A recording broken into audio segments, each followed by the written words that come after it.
Don Getling and Gino Franti with the National Real Estate Cafe are Mythbusters today once again. Oh, I like Mythbusters. That's right.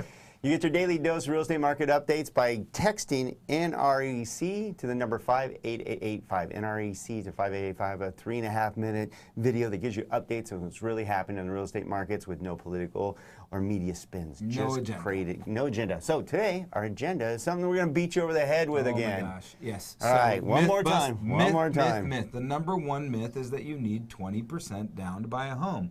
The good news is that people are starting to get this, Don. We're starting to see the numbers come down on the down payment. So. Hey, that kid. How'd they get a picture of me when I was in school back in the day? Did they have color? Oh, that was pretty good, I have to say. He's got the old jokes. All right. Neither one of us got bald jokes. Yeah, no doubt. All right, so let's go to the next slide here. First myth, down payment, as Gino mentioned, that 36% of you still think you need 20% down. You don't. You can go as little as 3%, or thankfully, our deserving vets can get in with 0 down with a VA loan. Now you have to obviously be eligible, but if you are eligible, a vet can get in with 0 down. I love to say that's the best loan on the planet. It absolutely is. So now let's talk a little bit about FICO scores. Everybody thinks you need perfect credit to buy a home.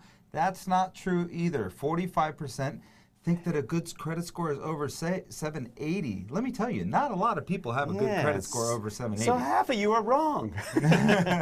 So let's go to this chart and give you some idea where the average FICO scores range. Believe it or not, over half of us have a FICO score between 600 and 750. And you can get a loan with 600. Yeah, you can get a loan with 580, Don. Now, 600 makes the world a whole lot better. 620 makes the world a whole lot better.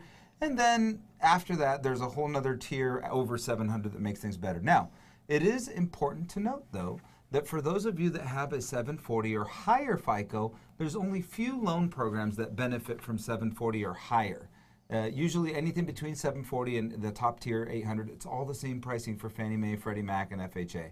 Only in the jumbo world do you start to see some distinctions at 760, 780. All right. So let's go to the last slide here, because this is something that a true professional will give you. It's called the total cost analysis. Thankfully, Mortgage Coach, our good friend Dave Savage and the crew, created this wonderful program. I know it looks like a ton of information, and it is. But once explained, you will know the differences in your payment, the differences in your options, your net payment, why you shouldn't be renting anymore, how much you'd be paying in rent versus how much you're paying in principal, how much net worth you're going to have potentially in 10 years. These are things you need to know, and a good professional uses this program, Mortgage Coach, and allows you to really know the differences in your options. Yep. So I sat with a client today, and I went over her options, and we looked at a 30-year fixed mortgage. We looked at a 30-year fixed mortgage at a lower rate. We looked at a 10-year adjustable mortgage. We looked at a 10-year adjustable mortgage, reinvesting all the money back into it to see what happens there. And then we looked at a myriad of options, and this software, Mortgage Coach Edge, thanks to our good friend over at Mortgage Coach, allows us to actually dive in and within minutes know how much it's going to cost you over time. For this particular client, it was $54,000 in savings in the first 10 years. And in order to, if you really like your blankie and you want to have a 30-year fixed, you save dollar number 1 in year 16.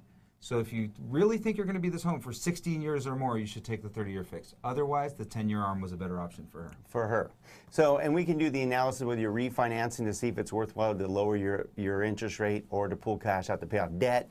There's real professionals like us at Skyline Home Loans that know how to break out your options for you and put it in black and white and true numbers, called the total cost analysis. You heard right here on the National Real Estate Cafe, right, Gino? That's right. So thanks, Dave Savage, for giving us this incredible tool that allows us to teach our clients what's right for them, or at least give them the options so they can make the best decision. So find out more at nrecafe.com.